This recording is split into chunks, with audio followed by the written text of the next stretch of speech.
Hello everybody, welcome to Throttle Talks with Dominika Rides. In this episode, our special guest is Nontas Logothetis.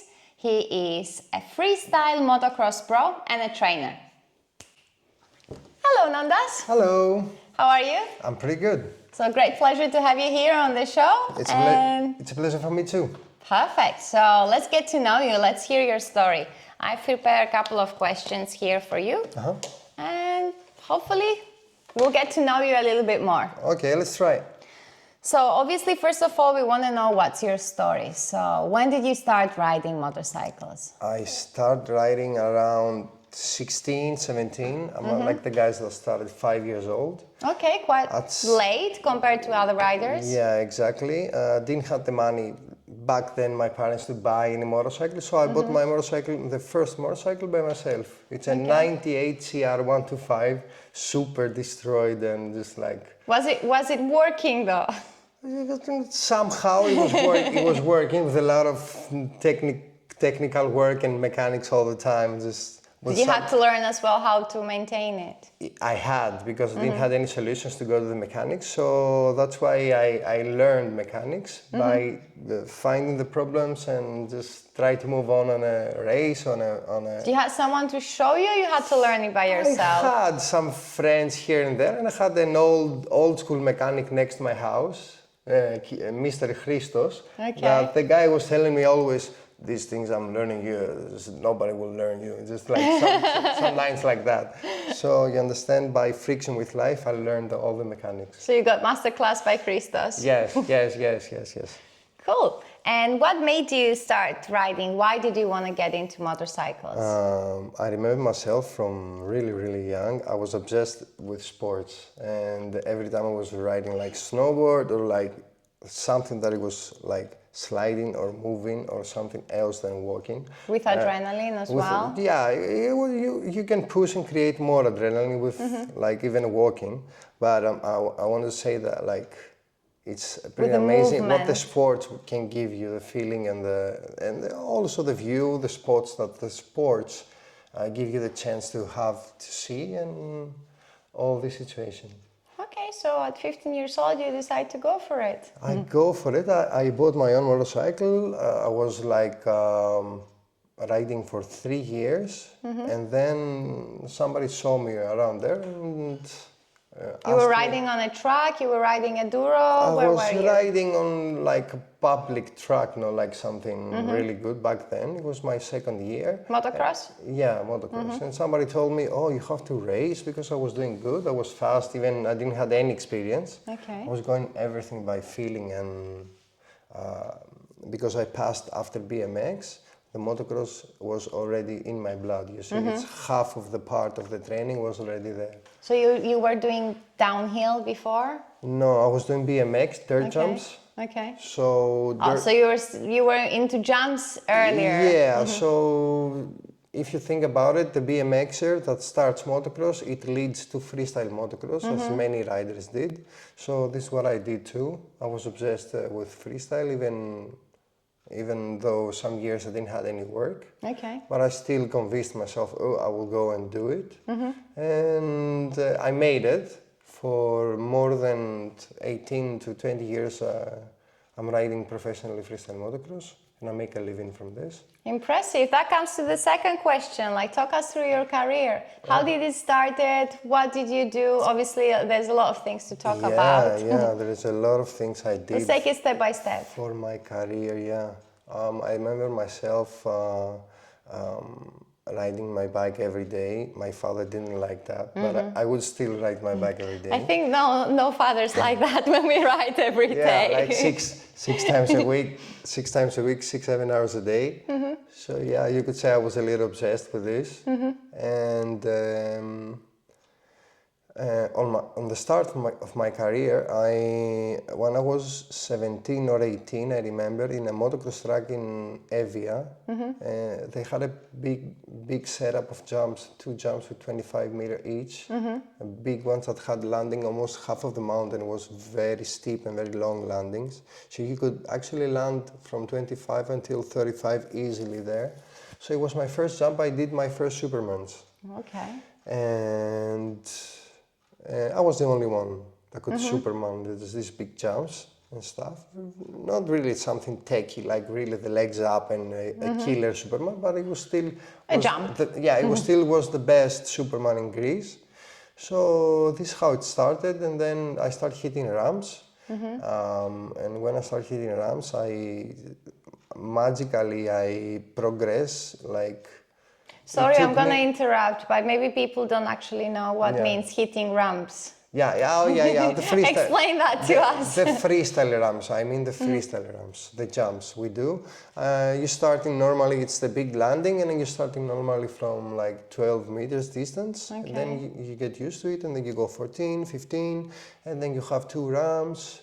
And the distances between the 2 ramps, the gap? The gap is from the takeoff, from the start of the takeoff to the start of the landing. Okay. This is how you count the distance. The sweet spot, as we say, for a freestyle motocross jump is 25 meters. Okay. The distance is 21, tip to tip. Sounds very easy. It's not really big if you think about it. Okay. Like, but when you see it, it's so impressive. yeah, it's shocking. It's shocking because you don't have the chance to see it every day. That's why if you are there, some good friend riding every day, and you see him, you could actually feel that it's not that big. And when you see the camera, you take off with, I don't know, 50 kilometers, 60, and then you slow down until you reach the peak of the jump, the hang time, as we say, when you stop going upwards and you float. You slow down until there. So you take off with 55, as we say, and you reach the peak, and you're with 20 kilometers, everything is in slow motion, and boom, you land.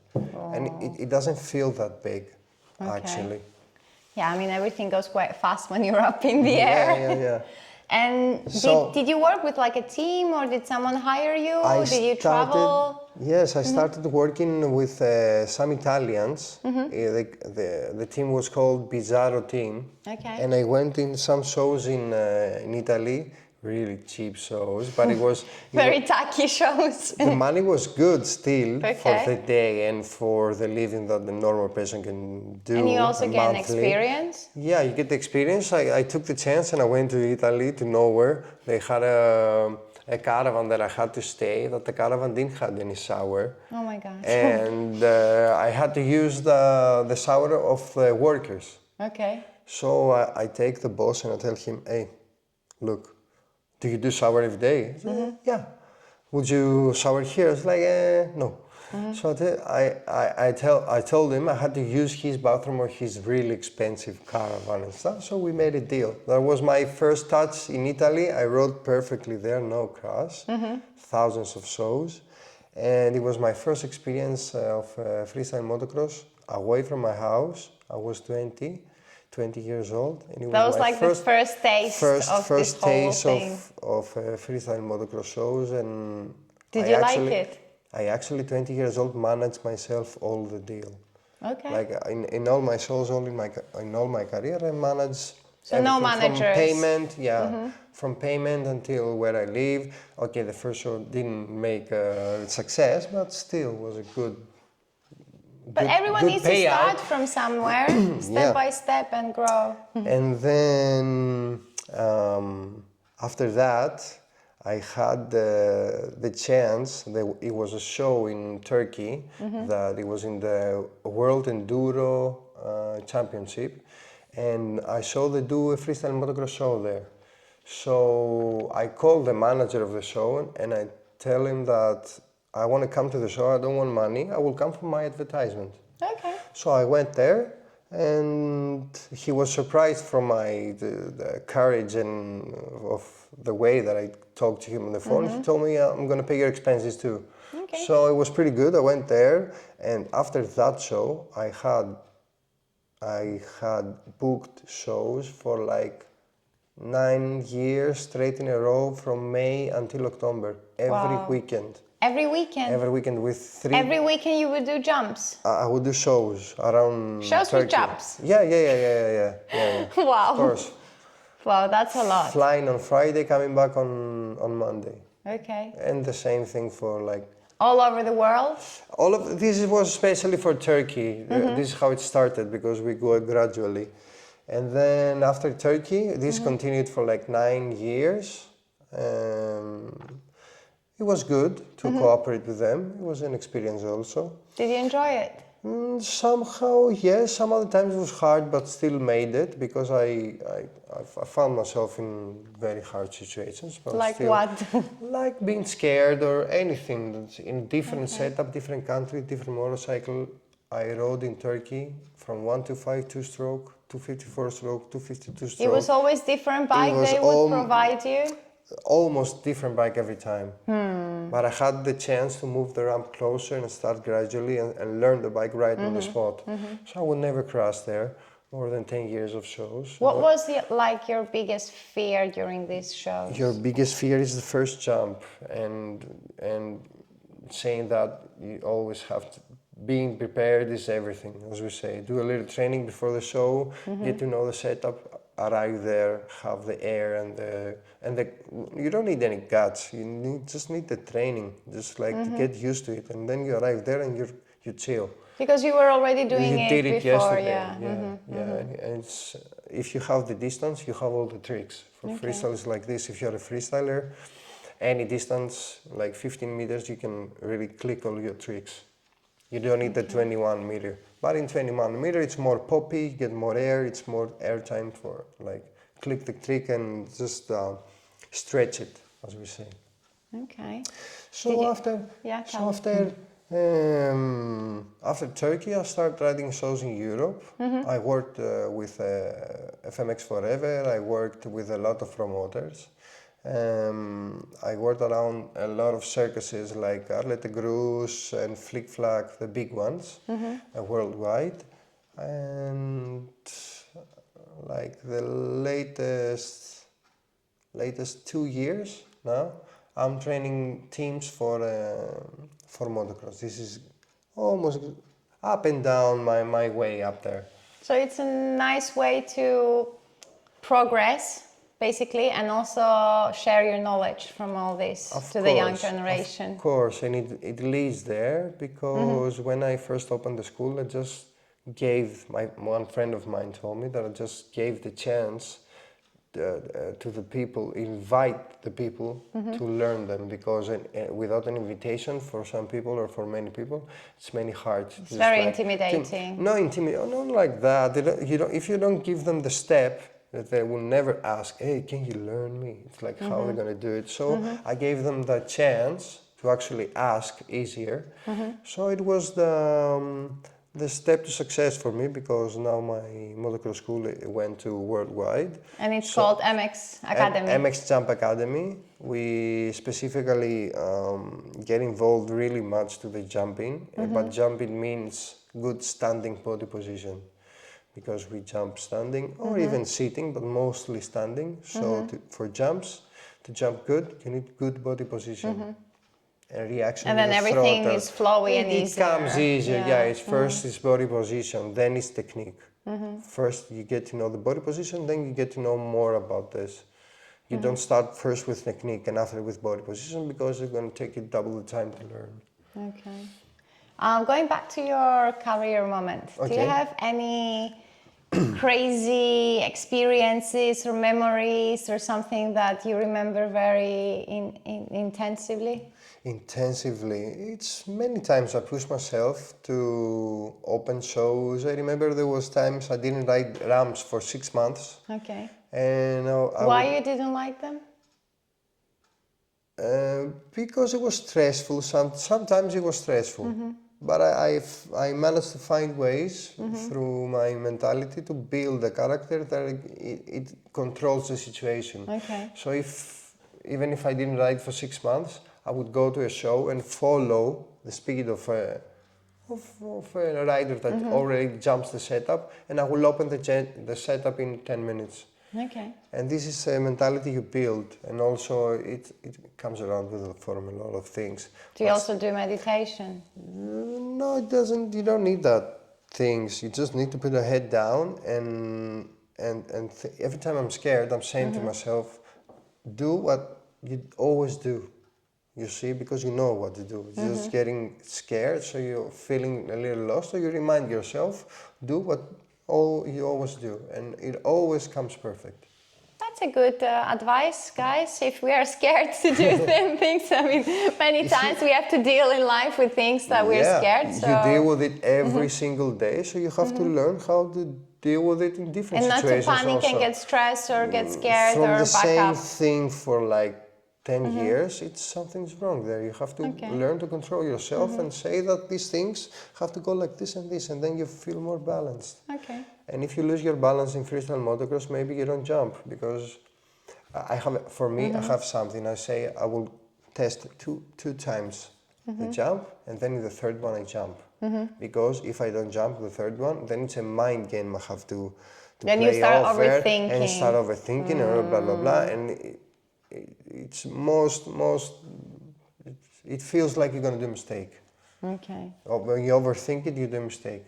When you don't think it at all, you do a mistake. So there's a fine balance between There's a fine balance two. always, it's not black or white. There is a little gray there. Okay. Read between the lines. Okay. And since we're talking about fine lines, let's talk about the downside of this sport, accidents. Accidents. You're very familiar with this. Accidents happen. Accidents. Do you remember your first accident? Yeah, I remember. When was it? What was it? I broke, I don't remember my wrist or my collarbone. Classic. I was somewhere around here. Most of the enduro riders and motocross riders have a broken collarbone. I'm doing like 4 or 5 sports in high level, so I've actually five chances to injure many yourself. times. Yeah. So I don't actually remember where it started, but the machine is used. Okay. The machine is used, but well used, because I'm almost 40 now, 39. You're 39? I'm 39 and I feel super fit. Oh my God, no way. I thought we are like, I mean, I'm 36, so we're not that far off. I thought we were like 30. No, I'm 39. Yeah, you definitely don't look 39. Yeah. I never had a boss over my head. That's why. Okay, good. That's a good tip no to 9 remember. to 5, no 9 to 5. Okay. It was all sports. All my life was sports. And because I always was getting obsessed with any sport, I could really feel the gymnastic on my body. And this will make me fit, because I will really do it so much and so often that it would make me. Well, I wasn't going to the gym. I don't really do gym, so most of the times my exercise is from motorcycles. And it works, guys. It really works. Imagine if you ride a motocross bike for 6 hours a day for like 10 years. I do it on the weekends with a duro here in the mountain, and then I come destroyed home. The gym is boring also. Okay, sometimes maybe you need to do some gym for some injury, because it helps you to recover some injuries. Both of us are dealing with injuries right now. But still, motocross is more fun. 100%. So, first accident? Yes, first accident, it was my wrist. Okay. Second accident, it was my collarbone. Let's stay in the first accident. When that happened, did you get scared? Did you think, oh, I'm going to stop doing this is too dangerous? Or what was like your mentality? For everyone that gets hurt, you know it now, by now, that it's like, you say, I'm never going to do that shit again. And then a week passes. You forget about everything. I say, it wasn't that bad. And you start doing again. It's just, life is fun, and sometimes it has ups and downs. Ups and downs. It happens. It happens. We fall so we can get up and not become better. Actually, just to learn by own mistakes. This makes us better. Yeah, I agree with you, but I just don't agree with how to deal with the pain, because for me, the biggest struggle was the pain. For me, no. When I couldn't sleep in the night, because I don't know if you guys know, I had two surgeries on my shoulder, a full reconstruction of my shoulder. So the screws are still in there, and the ligament acromio has been chopped because I was too long. When I would lift my arm, it was touching with in general with the other bones, so they had to do a lot of things there. And didn't sleep properly for like 4 months, maybe 6 months. Yeah. And it was so painful. The pain is not the problem. The time is the problem for me. Time was as well, because you miss all the work, you miss all the opportunities, all the events, how much time is everything. going to take to pass for How me long? is the problem. How much time, yeah. For me, I broke my leg 4 months ago, and now I pushed myself and I'm walking. I'm almost riding. I can stand up on the bike. I can push. Well, I saw on Instagram that you did road. A little bit. Little bit. The sitting riding. Yes. Not so much standing, but still I can stand on my feet. Congratulations. Thank you. I can come to the braking zone standing and don't feel any pain. Good. It's a little scary because you have to test it. Okay. But still is not the time to ride. But I Slowly. went for a slow one. Okay. Yes, I didn't push anything. Just to feel better. Yeah. Just to ride a little bit. Okay. That makes us always happier. Cool. Perfect timing also before this interview. So because you're nice and happy now. I mean, Before I was like... Not that I can imagine you. Do you ever have like down days? No. Because you're quite positive as a personality. No, I don't. Okay, if you have a big accident, it kills you a little bit in the start. It's normal the first month until you get to know your accident, because I broke tibia and fibia. So that means I had a two-piece leg, and until you get to know it's one piece again, feels a little weird. You get to feel confident, you get stronger, and it's passing. Everything's passing, even the good things Any passing. advice for this like negative mind talks? Nothing you can do, even if you cry your deep out. It's nothing's gonna change. You're just gonna be grumpy. Just have fun with it, you know. It is what it is. I remember my first time wanted to go to the toilet, get up, and I couldn't get up. It was like. And I upload the story. You ever think about it? It's a privilege to go to the toilet. Yeah. And then when we are okay and we have a normal day and the days are passing, we forget even that we even can go to the toilet normally. Well, I had to learn how to brush my teeth with my left arm. And the first time I was brushing my teeth, I thought I raped my mouth. Because my arm was like this, was not listening to me. It's not working. You're like you're going to take an eye out or something. I had broken wrist and broken collarbone, so I really know how to drive a car with left hand. Yeah, me too. Even now, I still do it with my left arm. Yes. Which is good. Our left is more functional. Yeah. You had to also change gear. Manual. Oh no, yeah, that would be too much. So when we also met like 5 years ago, I remember you also had another accident and you broke your hip. I broke my left hip, yeah. Oh, that's a nasty one. That was a good one, yeah. Actually, the hip is better than the tibia fibia. Really? Yeah, because the leg, it's very strong. From upper knee, all this leg gets a lot of blood circulation and it heals fast. Also, the surgery went good. I didn't felt anything. Like, not that much pain as the leg down there, because the pressure on the end of the leg. It gets also swollen all the time.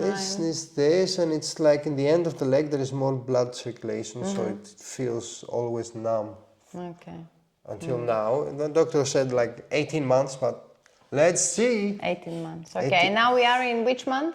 We are in fourth month, so halfway through. Yeah. Okay. Well, it took me around 8 months with my shoulder to fully say, okay, I start by basically, I forgot about the surgery. Sometimes I ride and I don't remember about anything. Sometimes I do ride and I get scared of the speed. When you do a mistake, you remember it. Just like when you do a mistake, you put a little pressure, then it feels a little weird. First time I did the Duro, I was crying alone in the mountain, thinking, oh my God, I thought I'll never do it, because it took me almost a year and a half until I was back doing Enduro. It's a big injury, the shoulder. Shoulder and knees are like the worst, my doctor said. Yeah. It's hard to heal. Okay, so fingers crossed, no more accidents will happen. Let's go and talk about dreams. Do you have a dream? Like, what do you want to achieve in your life? Dreams. Now that I train guys to do better, that train teams, I build their bikes. We do a lot of nice stuff. And for me, my dream is to help somebody just accomplish his dream. Like these riders now, that's my dream, because I love what I do. And when you love what you do, you put yourself, you put a little love in it, you see. You put a little love, and when you put a little love, you want them to do good, not for you, for them. Yes. And of course for you, because it's your You job. believe in them. Yeah, you have to commit in them, and they commit in you, of course, because you're their trust trainer. you, yeah. They trust you. You tell them go fourth, fifth gear, full, and jump this jump. It's gonna come perfect, and they trust you. They go and do it. It's a big responsibility. It's not easy, but it's a great chance to fight with somebody that look in the same direction with you. Babushka. While you're enjoying your cookies, I'm going to continue the questions because I want to know, why did you choose to ride in the dirt? Why didn't you go for track racing or enduro, or why motocross? Because I started from BMX. I was jumping dirt jumps. Biggest part of my life. From like, I don't know, 12 years old until now, I'm riding bikes. But it kept me going, and just really, the dirt jumps was a feeling to build the jumps you're riding and just like keep them in good shape, the community. It was a good part of my life, just like to hang out there, build jumps with guys. It wasn't that friendly, like the big guys wasn't that friendly with the youngsters back then. Okay. It's not something like now. So they wouldn't I was- share like any tips or any no, it help, was- support, nothing? Yeah, a little bit support, yeah, but it wasn't like that friendly. Well, look at you, little weird. Oh, there's like small guy doing the big jumps. And it was like that. I was 12, 13. I was doing the biggest jumps in Greece with BMX. So this led to start riding bikes and have the easy feeling of how actually the jump would go, like the actual move of a jump. So it was easier for me to do everything. Okay, so you like the dirt then. Have you ever thought about racing? I was racing for 8 years, all the Greek Championship and a lot of Eastern European races. Motocross? Yes, motocross. Like MXGP? Yes, MXGP. MXGP, it's a Grand Prix, it's a world class riders, world class race. But I've raced 2 times in World Cup in Turkey. Okay. This is so many years back then. And how did that go? I had 2 8th places in my category. I was 1 to 5 to 54 stroke, the same category. Okay. So it was when I was in my peak of racing. Did you like racing or you prefer the shows? Because in racing you spend money.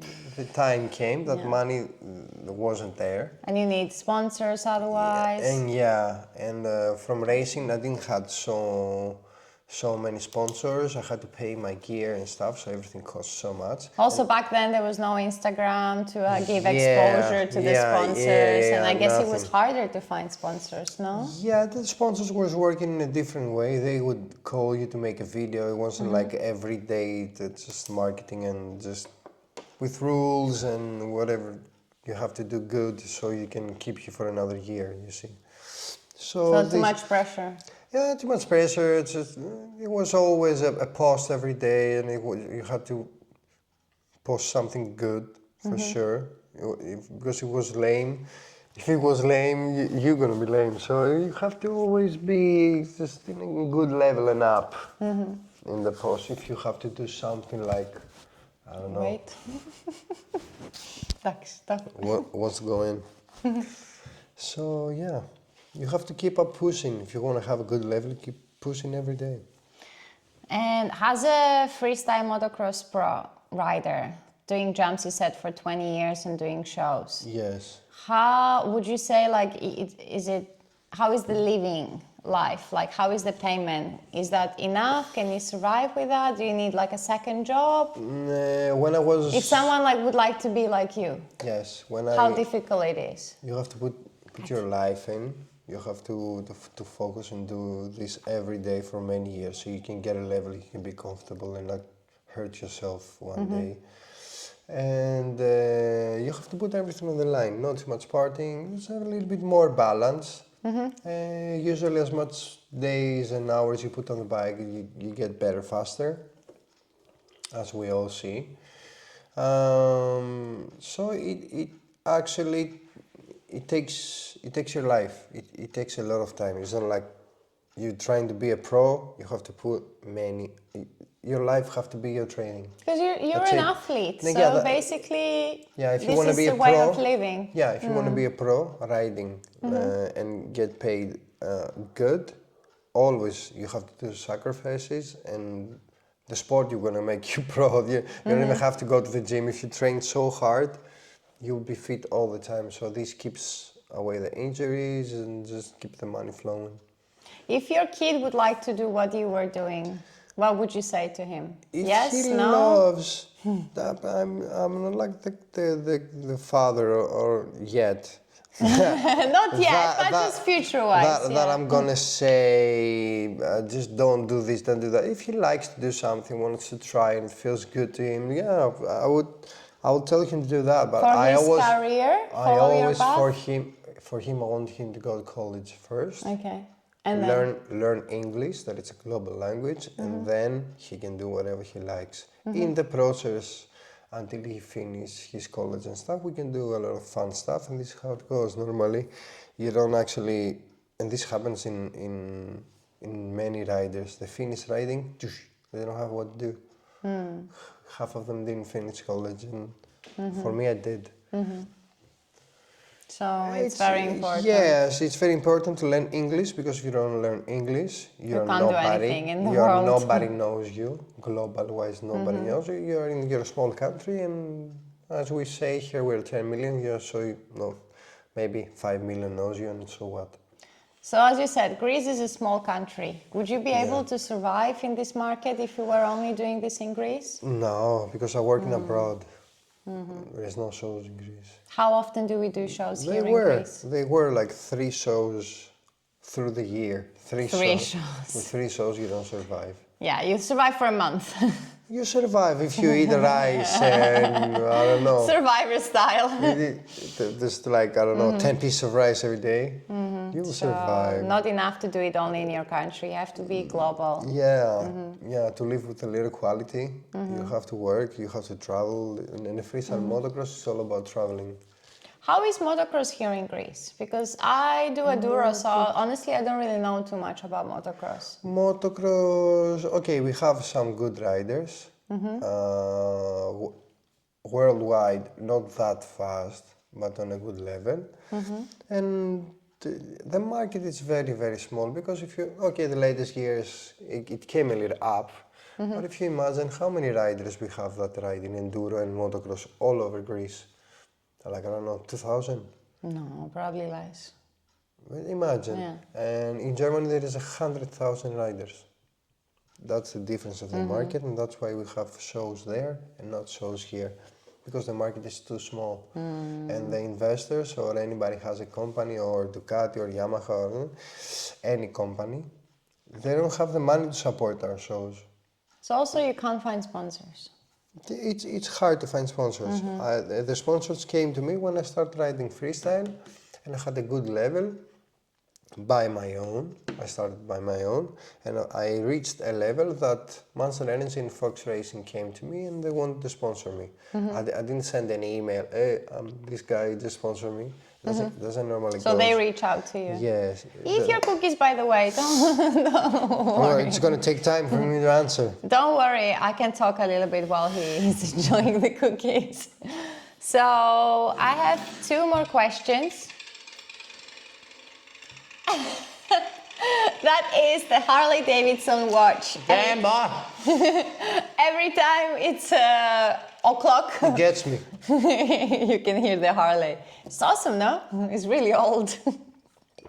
It surprised me for a way. It was like...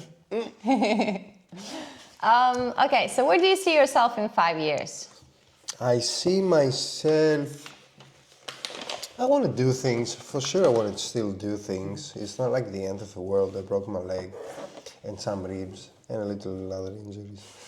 But still, life goes on, what I'm saying, and okay, you can go and have a life in the couch. You can continue doing whatever you were doing, a little bit more thoughtful though. And more calmly.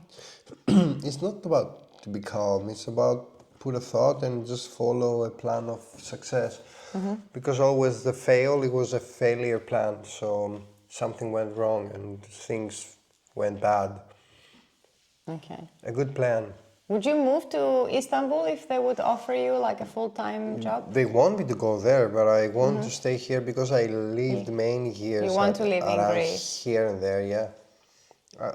And I have some clients also here that I'm working with, so, and some partners. So it's not only about motocross, not only about riding. It's about business also. It's about connecting people, and some people don't have that kind of people around them, like humans that have the ability to find solutions for many things, even if it's a motocross bike or if it's another bigger problem, like leading a motocross team. So many times you get the chance to thrive, and this is our time to thrive now, leading a nice motocross team on the European Championship. That's a nice one. Yes, we are third now. We didn't expect, and we don't expect something like this standard, take a podium, something like this. But when you have 3 races to finish, you have to take some podiums now. Now it's the time to shine. So we're pushing. It's a little stressful situation. It has ups and downs. It's much better than working in an office. It's much more. Oh yeah, I can't imagine myself working in an office. Right. That seems like a torture. Yeah. Okay, and last question before we move into the game. Okay. What is about riding that you love so much? What is it? Is it when you're up in the air? Is it the freedom? Is it the speed? What is it?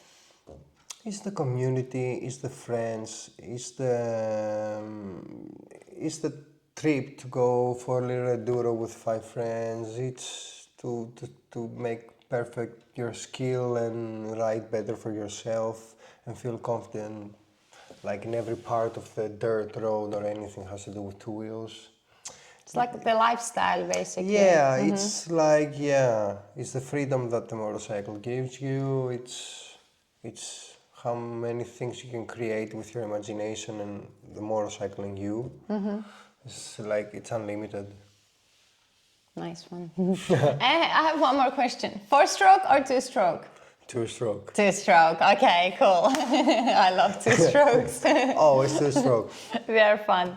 Okay, so now let's get into the fun part of the Throttle Talks. And let's play this game. Do you know the Would You Rather? Yes, I've heard of it, yeah. Okay. So, would you rather ride on a challenging muddy track or a high-speed sandy track? I would say on a sandy track. Okay. It's easier to handle. Yeah, mud is tough. I hate mud. I'm riding good on mud, but it took me so many years to learn. So I kind of, on the backside of my head, I hate it. So I love it so much, but it's so difficult. I did it in a press lounge for KTM Gas and Husqvarna in Syria. Yeah. And the bike was just like this. It was raining like 2 weeks constantly. Go for it and rev the bike. But I didn't know what was better, sitting down or standing, because both were sliding. The idea is to pick up speed. If you don't pick up speed, the tires are mocked from the and then the mud is going away. And there is no traction. If you take a little speed, the dirt goes out of the tires and then the bike But sitting or standing? I would say standing. Standing. I tried, but it was scary. At least first gear, flat out, sitting, and when you click the second, you stand up. Yeah. And you're ready for a potential crash. I loved it. I was full of mud like a little pig. It was so much fun. It's pretty fun, yeah. Okay, cool. Would you rather have the latest, most advanced motocross bike, but no team support, or an older model bike with the best team? Yeah, if I get to have like 2025 bike, And 2024 with support, I will take the 24 with support. So no course. team, but new bike. Yeah, because the bike doesn't make the rider, but the team will make a rider. That's for sure. So the second option then? Yeah, of Older model with the best team? Yes, because the team will help you reach your targets. Okay. You tell them, oh, my front suspension is hard. They change springs. We test all the time. They get to mark the numbers and the math and all the specs and everything that you cannot do So alone. team is important. Team is important, yeah. If you wanna reach the podium, you need a team. Okay. If you wanna be just like a guy that's having fun, you can do it yourself for sure. Would you rather perform a perfect backflip in front of a huge crowd or set a lap record on your favorite track? There is a great background behind all these too. Just like for the backflip, you train all your life, then you learn, then it's nothing. And then for the best lap, maybe to win something or like a flat out lap, maybe it's more dangerous in the end. Okay. So I would say a backflip. Perfect backflip. Yeah. Okay. Because it's easy. Would you rather ride a motocross bike with no brakes or no suspension? Stiff suspension, like, oh shit. No brakes or no suspension? I don't know. I would prefer no suspension. I would say. Okay, brakes are important. Really stiff. Yeah, brakes is important. If you want to go fast, maybe I don't know. Maybe we can compromise. Stiff front suspension and front brake. Well, mix it out. No brakes or no Mix it suspension. out. Okay, so I guess no suspension No for you then. suspension. Yeah. Would you rather compete in a race with a broken clutch or a flat tire? Flat tire. Yeah, because if I don't know. If you let me think about it, I would say with a broken clutch, because fast riders don't need any clutch. Okay, you just roll, go for it. They just roll the lines and they don't just actually use the clutch. Because actually you can change gears with a broken clutch. Yeah. You can change. If you do it a little bit harder, but aren't you like there is braking a point, the bike? There is a point that it's changing, and actually if you see the really fast riders, they're not really revving the bike and destroying the bike. They have the flow. They always have the best lines and they have the flow. That it's very important. Maybe you're fast on the straight and in one turn, but you're not fast in the rest 15 turns. Okay. Maybe you look fast in front of the people, but after you turn on the back side of the track, you go like, whoa, you're really fast. I do find the Greek riders that they are very fast on the straight, but they're not fast in the corners. Don't you agree with me? Yeah, because most of the tracks we have, they're mostly straight, 180 turns straight. So it's like you're doing a dragster. For me, the nice motocross tracks, it's like have a full, nice open right that follows a nice full left and just... So right or left corners? Both, mixed, but never have You don't have big a preference? straights in between. I would prefer a nice dirt, nice wet. Okay, not too moisture dry, not dirt. too wet. Yeah, it doesn't like, matter left or right. It matters the dirt. Be track. enjoyable. Yeah, Okay, yeah. okay. If it's a berm, I would rather a left one. Okay. I would Left rather a turns. left one. Okay. And we also did training before I had my accident. Yeah. That was, I don't know, 3 or 4 years ago. I think 4 years ago. 4 yeah. years ago. That was, obviously I was less experienced to how I am now, but tell us, how did you see me? Like, what do I have to improve on? Or if you remember some... Yeah, I kind of remember almost most of my lessons, because we did one together, so I remember it. Actually, the sensation of the enduro bike on the mountain, as much you're scared of it, it doesn't give you the feeling to actually enjoy it. So that means that if you don't really go a little faster, if you don't push a little bit the brakes, the suspension don't bend. Okay. So you don't actually feel the bike. It's very stiff, the bike, when you Yes. go slow. As you go faster, you get to know the bike. This is what you didn't have. You didn't have the feeling of the bike going fast and compressing the suspension. Does that, I'm 50 kilos, does that count? Yeah, Do because... I have to adjust the suspension? Yeah, different springs. But the problem is I'm always riding press bikes. Yes. I can't change the springs on a press bike. That's the problem. When they want you to test or to ride a bike, if they want to be accurate, They have to change they it. have to change the springs, yeah. So you That can doesn't enjoy the happen. bike for your kilos, for your weight. But this costs normally, that's why it doesn't happen. Yeah, most Never of the happens. times I have a press bike for one day. I And take it to the mountain and press bike trying is, to learn it. from 75 until 85 kilos. So I have to buy my own enduro bike then. Yeah. Yeah, you have to buy your own enduro bike, and we can set up the suspension front and back with the kilos and the things you need to change, so the suspension is softer and it's working for your weight. Well, after my accident, I start thinking that I want to ride less press bikes, and I want to have more bikes that I know. I know how they behave if something happens. Yeah. Because a heavy bike or a... Last time the bike was so stiff and hard, I think it was set up for like 100 kilos. I didn't enjoy riding it. Yeah. Sometimes they click the settings without even knowing what they're doing. And to be honest, I don't really know how to change it that easily because I'm not an expert in Suspension is a difficult off-road thing. bikes. Yeah. Suspension is a science. Well, you definitely. Well, then we need Max Suspension from MotoGP.